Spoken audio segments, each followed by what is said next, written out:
Students और second problem इसके statement में कहता है कि a certain corner of a room is selected as the origin. आपका रूम है, रूम के अंदर कोई भी एक कॉर्नर उसको हम एज अ ऑरिजिन सेलेक्ट कर लेते हैं of a rectangular coordinate system. If an insect is crawling on an adjacent wall, कोई भी एक इंसेक्ट, कोई कीड़ा मकोड़ा, कोई छोटा सा किसी एक एडजेसेंट वॉल के ऊपर मूव कर रहा है, क्रॉल कर रहा है at a point having coordinates 2,1। अब जो पॉइंट उसने दिया, एक उसने ऑरिजिन का पॉइंट दे दिया, उस कोऑर्डिनेट्स आर 0, 0, और एक पॉइंट उसने दूसरा दे दिया जिसको हम पी का नाम दे लेते हैं और उसके कोऑर्डिनेट्स उसने बता दिए 2,1।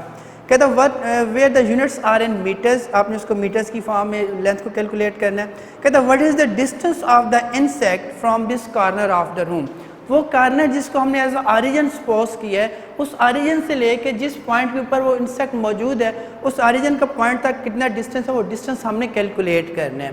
ठीक है, सिंपली पिछले प्रीवियस प्रॉब्लम की तरह से हम उन्हीं स्टेप्स के ऊपर, ग्राउंड्स के ऊपर हम वर्क करेंगे। We will write the solution. यहाँ से हम ओ पी वेक्टर लिखते हैं, या ओ पी वेक्टर का मैग्नीट्यूड लिखने की कोशिश, चल पहले हम इसके वेक्टर लिख लेते हैं। उसके लिए हम क्या करेंगे, ओ पी माइनस ओ ओ, तो हमारे पास जो कोऑर्डिनेट्स आ जाएंगे 2,1 माइनस 0,0, तो हमारे पास जो कोऑर्डिनेट्स आते हैं वो 2,1 ही रहते हैं। अगर हम इसको वेक्टर की फॉर्म में लिखने की कोशिश करें तो 2 into I unit vector plus J unit vector, ये हमारे पास आ जाएगा ओ पी वेक्टर। उसने कहा है कि डिस्टेंस कैलकुलेट करें, हमने डिस्टेंस निकालना है, तो डिस्टेंस निकालने के लिए हम इसी का मैग्नीट्यूड लेंगे। ओ पी वेक्टर का मैग्नीट्यूड इज इक्वल्स, यहाँ पे 2 एक्स कंपोनेंट आ रहा है तो 2 का स्क्वायर प्लस वाई कंपोनेंट का कोफिशिएंट 1 आ रहा है तो 1 का स्क्वायर, और ये आ जाएगा होल स्क्वायर रूट। यहाँ से हम इसको लिखते हैं 4 + 1 स्क्वायर रूट ऑफ 5 बन जाएगा। यहाँ से अगर ओ पी का मैग्नीट्यूड हम लिखें तो it will simply becomes 2.2 metres. This is the distance of the insect from that origin which that corner of the room which is taken as the origin. Now our next problem is problem number 2.3. 2.3 problem के अंदर statement में कहता है what is the unit vector and the direction of the vector. आपने unit vector suppose कर लें, अगर vector को हम ए नाम देते हैं, हमारे पास जो वेक्टर है that is 4i + 3j, 4i + 3j vector है। तो कहता है कि इस वेक्टर की डायरेक्शन में इसका यूनिट वेक्टर निकालें, इसका यूनिट वेक्टर क्या होगा। ठीक है, तो बच्चे वेक्टर्स के बारे में आपको मैंने पिछले लेक्चर में थोड़ा सा मैंने आपको बताया था कि कोई भी वेक्टर जब हम लोग कम्प्लीटली डिस्क्राइब करते हैं तो उसकी डिस्क्रिप्शन में हम लोग 2 चीज़ें इंक्लूड करते हैं। एक उस वेक्टर का मैग्नीट्यूड लिखा जाता है और दूसरा उस वेक्टर के लिए एक साथ यूनिट वेक्टर डायरेक्शन के लिए लगाया जाता है। तो यहाँ पे अगर हम उस वेक्टर को लिखने की कोशिश करें तो A vector will be equals to A magnitude into A unit vector. We have to derive the unit vector for this vector. So यहाँ से अगर हम इस ए हैट को सेपरेट कर लें, so A hat will be equals to A vector divided by A magnitude, may be named as equation number 1। अब unit vector निकालने के लिए हमें 2 चीज़ें रिक्वायर्ड हैं, एक हमें वेक्टर चाहिए, दूसरा हमें उसका मैग्नीट्यूड चाहिए।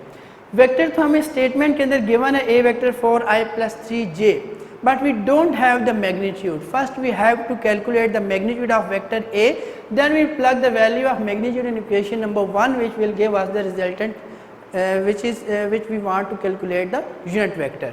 यहाँ से अगर हम इसका मैग्नीट्यूड निकालने की कोशिश करें, सिंस मैग्नीट्यूड ऑफ वेक्टर जो होता है वो इक्वल होता है एक्स कंपोनेंट ए एक्स का स्क्वायर प्लस ए वाई का स्क्वायर और होल स्क्वायर रूट। यहाँ पे ए एक्स और ए वाई की वैल्यूज लगा दें। ए एक्स हमारे पास एक्स कंपोनेंट है जो आई यूनिट वेक्टर के साथ इस्तेमाल हो रहा है, डैट इज़ 4, ये आ जाएगा 4 का स्क्वायर प्लस ए वाई की जगह 3 आ रहा है, this becomes 3 square whole square root. So यह आ जाता है 16 + 9 square root, means magnitude of vector A is equals 25 square root and this is equals 5। ठीक है, हमारे पास जो मैग्नीट्यूड वेक्टर का आ रहा है वो 5 आ रहा है। ये मैग्नीट्यूड की वैल्यू उठा के हम इक्वेशन नंबर 1 में पुट करते हैं। So from equation number 1 A unit vector will becomes equals to, A vector लगा देते हैं, उसकी जगह 4i + 3j divided by magnitude of A vector अभी हमने कैलकुलेट किया 5, सो ये हमारे पास आ जाएगा the unit vector in the direction of this vector. Students, our next problem is in which it states that two particles are located at r1 is equals, दो particles हैं जिनको दो डिफरेंट पॉइंट्स के ऊपर लोकेट किया गया है एक एक्स वाई प्लेन के अंदर। एक का जो पॉइंट है उसको हम r1 का नाम दे देते हैं, एक का पॉइंट उसको r2 वेक्टर का नाम देते हैं। r1 वेक्टर हमारे पास है 3i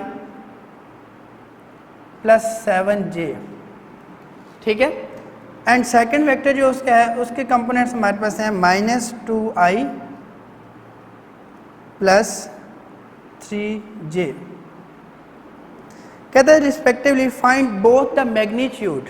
अब यहाँ पे आपने पहले r2 - r1 वेक्टर निकालना है, निकाल के आप पहले उसका मैग्नीट्यूड कैलकुलेट करेंगे एंड इट्स ओरिएंटेशन मीन उसके लिए आपने थीटा निकालना है with respect to X axis, उसकी ओरिएंटेशन क्या आ रही है।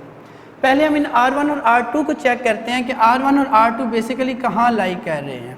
r1 को देखा जाए तो r1 के दोनों कंपोनेंट्स पॉजिटिव आ रहे हैं, इट मींस कि r1 जो है वो फर्स्ट क्वाड्रेंट के अंदर लाई करेगा। इट मींस r1 यहाँ पे होगा। r2 को देखें तो x नेगेटिव और y पॉजिटिव है। x नेगेटिव और y पॉजिटिव होने का मतलब ये है ये जो हमारे पास दूसरा वेक्टर होगा this vector will lie in second quadrant, this is that is r2, ठीक है। अब हमने क्या करना है, पहले हमने r2 - r1 वेक्टर निकालना है कि r2 - r1 वेक्टर किस तरह निकलेगा।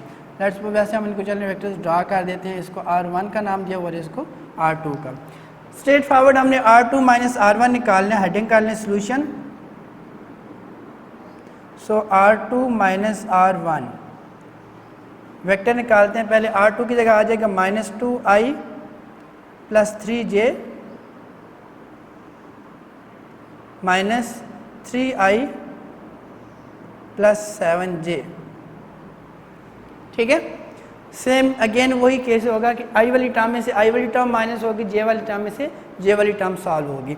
सो -2i यहाँ से -3i बन जाएगा प्लस यहाँ से 3j मिलता है और यहाँ से हमें ये नेगेटिव साइन और ये 7j। यहाँ पे हम r2 - r1 को सॉल्व करके वेक्टर r2 - r1 वेक्टर निकाल रहे हैं। सो यहाँ पे 3j - 7j, अगर इसको हम सॉल्व करते हैं तो वी विल गेट -4j, ठीक है।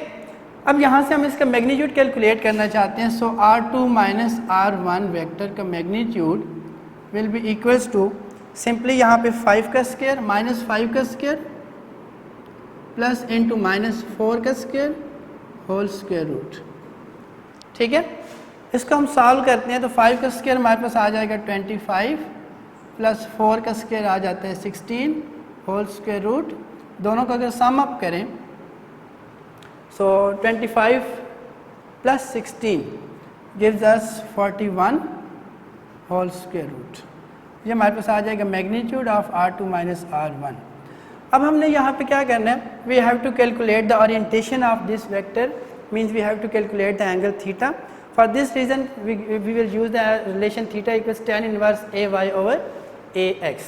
ay की जगह वैल्यू हम पुट करते हैं 4 और ax की जगह हमारे पास वैल्यू आती है यहाँ से 5।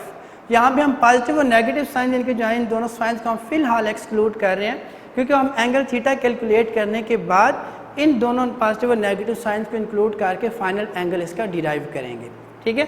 अगर इस टर्म को हम लोग सॉल्व करें तो यहाँ से हमारे पास जो tan थीटा की वैल्यू आती है that is 38.6 degrees. you have to solve this by using the calculator and you have to check the value that is either it is 38.6 or not।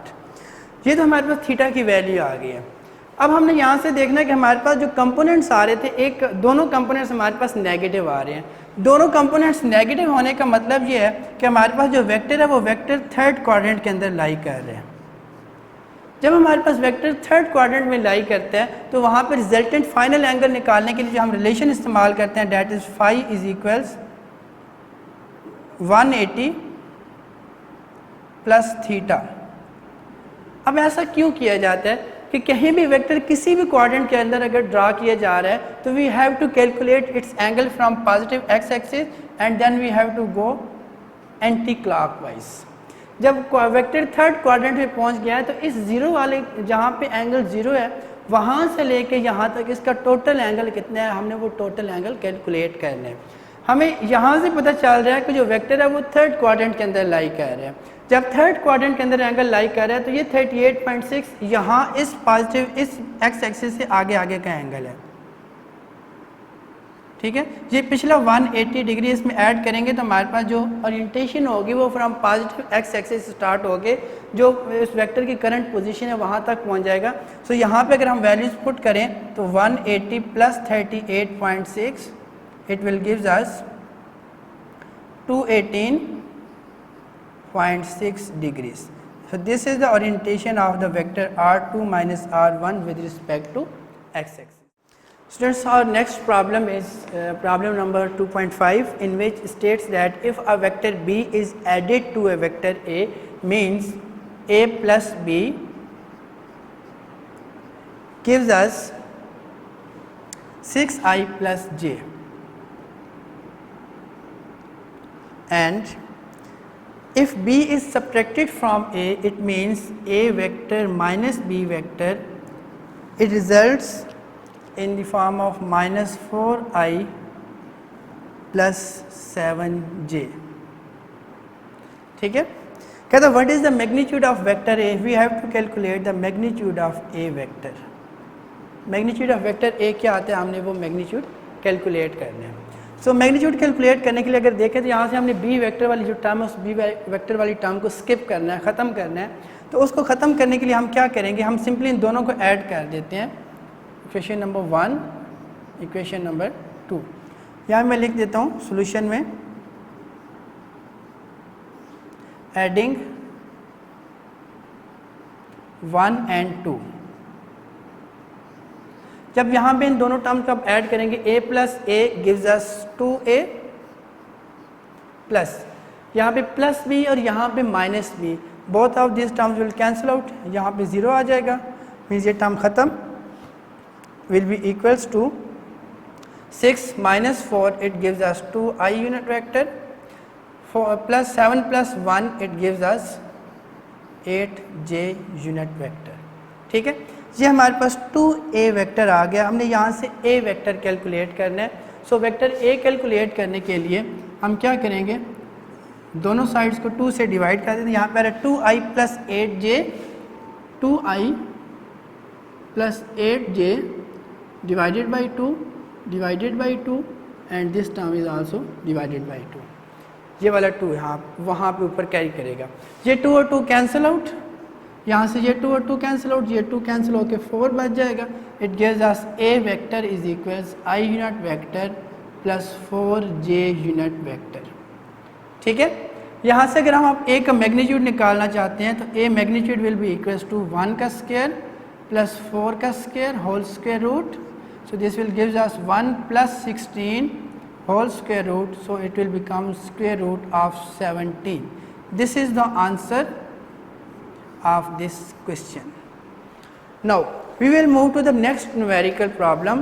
In next problem it states that 2.6 given that problem number 2.6 in data vector a is given as a is equals 2i plus 3j, vector b is given as 3i minus 4j. Then it says that find the magnitude and angle. आपने एक तो magnitude निकालना है और एक angle निकालना है, किसका, c वेक्टर जिसमें a प्लस b किया जा रहा है, और b पार्ट है उसमें d वेक्टर का जिसमें 3a माइनस 2b सॉल्व किया जा रहा है, ठीक है। इस पे 2 पार्ट्स बचे, एक पार्ट मैं आपको सॉल्व कर देता हूँ, दूसरा पार्ट आप लोग खुद करेंगे। You have to calculate magnitude plus direction of both parts, ठीक है। फर्स्ट पार्ट मैं सॉल्व करता हूँ सॉल्यूशन में। First of all I have to calculate the C vector, since C vector is equals A vector plus B vector, values put कर देते हैं। ए vector की 2i plus 3j plus B vector है 3i minus 4j। i वाला component i के साथ सम होगा, j वाला कंपोनेंट j के साथ। 2 plus 3 gives us 5i plus 3 minus 4 gives us minus 1j unit vector. ठीक है, ये हमारे पास आ जाएगा c वेक्टर। अब हमने इसका मैग्नीट्यूड कैलकुलेट करना है और फिर हमने इसकी डायरेक्शन यानी ओरिएंटेशन कैलकुलेट करनी है। In order to calculate the magnitude of c vector, so c vector का magnitude will be equals to 5 square plus into minus 1 का स्क्वायर होल स्क्वायर रूट। ठीक है, it will gives us 25 plus 1 and hence the magnitude of the vector c will becomes 26. Right? Now we have to calculate the direction, means its orientation. So for this we will use the angle theta is equals tan inverse y component over x component equals tan inverse।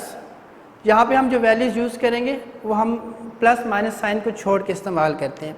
y की जगह आ जाएगा 1, x की जगह आ जाएगा 5। On solving it will gives us tan inverse 0.2. You have to calculate the angle from this value. ठीक है, यहाँ से जो एंगल आपके पास आ जाएगा उसको फिर आपने फाइनल रिजल्ट निकालना है। यहाँ से देखिए x एक्सिस पॉजिटिव आ रहा है, y एक्सिस नेगेटिव आ रहा है। x पॉजिटिव और y नेगेटिव होने का मतलब क्या है कि हमारे पास जो वेक्टर है that vector lies in the 4th quadrant of the rectangular components, rectangular coordinate system. ये हमारे पास 4th क्वाड्रेंट है, 4th क्वाड्रेंट के अंदर लाई कर रहा होगा। जब एंगल 4th क्वाड्रेंट में वेक्टर चला जाता है तो एंगल कैलकुलेट करने के लिए जो हम यूज़ करते हैं that is phi is equals total angle 360 होता है, उसमें से हम थीटा को माइनस कर देते हैं।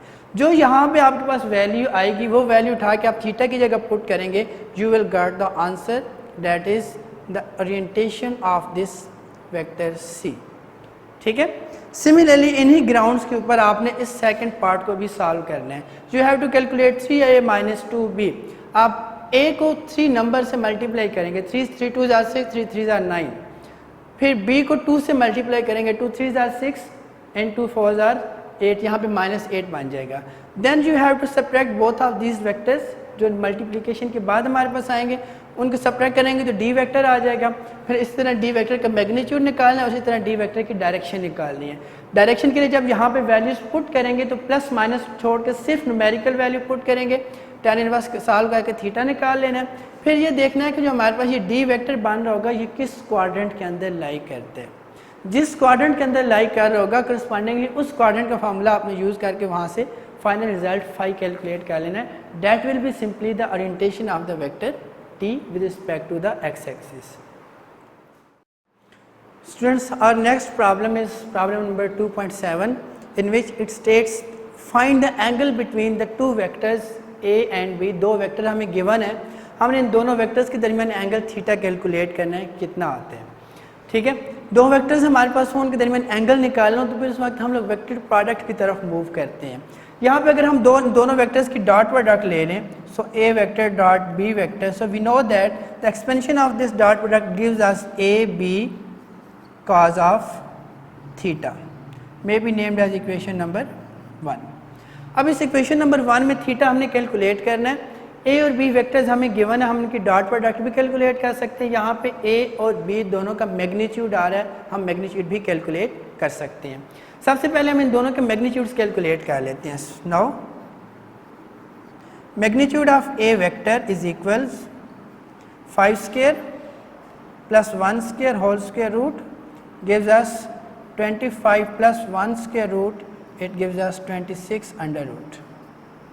And for magnitude of b vector it gives us 2 square plus 4 square whole square root gives us 4 plus 16 whole square root and it gives us 20 square root। ठीक है, नाउ a mod और b mod magnitude तो हमने दोनों calculate कर लिए। अब हम a डॉट b कैलकुलेट करते हैं। For a vector dot b vector is equal, यहाँ पे हम दोनों वेक्टर्स की वैल्यूज पुट करते हैं 5i plus J dot 2i plus 4j। Okay, dot product के अंदर ये चीज़ आपने माइंड में रखनी है कि i वाली टर्म कोफिशिएंट i के साथ मल्टीप्लाई होता है, j वाला कोफिशिएंट j के साथ मल्टीप्लाई होता है। Because i dot i and j dot j, the dot product of same unit vectors gives us 1 and the dot product of different unit vectors gives us a 0। Because उन दोनों के दरमियान 90 degree का angle होता है, different unit vectors होंगे तो angle 90 degree, और यहाँ पे cos 90 0 हो जाता है। That is why different unit vectors की डॉट प्रोडक्ट 0 के इक्वल आती है। जब हम सेम यूनिट वेक्टर्स की डॉट प्रोडक्ट लेते हैं तो उनके दरमियान एंगल 0 डिग्री बनते हैं and cos 0 gives us the 1। सो यहाँ पे i वाली टर्म को हम i वाली टर्म के साथ मल्टीप्लाई करेंगे, 5 2s are 10, i dot i 1 हो जाएगा, 1 into 4 gives us 4, j dot j 1 हो जाएगा। सो this will gives us 14। This is the result of a scalar product, so it will simply a scalar number. There will be no unit included in this answer. Now we will plug the values in equation number 1. So now from equation number 1, a vector dot b vector is equals a mod b mod into cos of theta. Plug up the values here. A dot b equals 14. A mod is equals square root 26, B mod is square root 20 and cos of theta. We have to calculate the angle theta. We have to separate the value cos theta. ये दोनों term दूसरी side पे जाके divide हो जाएंगी। 14 divided by square root 20 square root 26 is equals cos of theta. Theta निकालना है, cos को हम दूसरी साइड पे ले जाएंगे। जब cos दूसरी साइड पे जाएगा तो simply it will become cos inverse and hence we will get cos inverse of 14 divided by square root 20 square root 26 equals theta. इस सारी टर्म को अगर आप सॉल्व करेंगे तो we will get the theta is equals 52 degree. This is the angle between the two vectors a and b which are given in our statement.